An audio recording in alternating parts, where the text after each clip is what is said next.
आहात आपल्या हक्काचं चॅनल, आपली बातमी, आपलं चॅनल वन भारत। कल्याण येथे नारी शक्ती वंदन विधेयकाच्या स्वागतार्थ भाजप महिला आघाडीने रॅली काढत जल्लोष साजरा केला।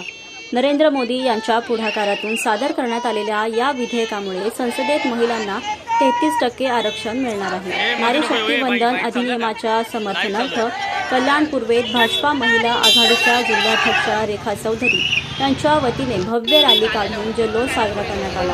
देशाचे पंतप्रधान नरेंद्र मोदी यांच्या संकल्पनेतून लोकसभा व राज्यसभेत नारी शक्ती वंदन हे ऐतिहासिक विधेयक मंजूर करण्यात आले। या निमित्ताने रॅलीचे आयोजन करण्यात आले होते।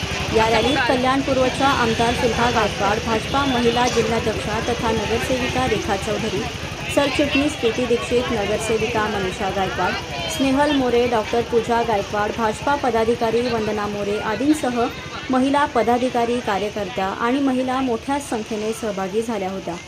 कल्याण पूर्वेतील कोळसेवाडी गणपती मंदिर येथून या रॅलीला सुरुवात करून सिद्धार्थनगर, म्हसोबा चौक, तिसगाव नाका मार्गे तिसाई हाऊस रॅली येथे रॅलीची सांगता करण्यात आली। श्रीराम सशक्त नारी सशक्त भारत अशी एक मूळ संकल्पना घेऊन आज नारी शक्ती विधेयक आमचे देशाचे पंतप्रधान नरेंद्रजी मोदी साहेब यांनी संसदेमध्ये हा विधेयक मंजूर करून घेतलेला आहे।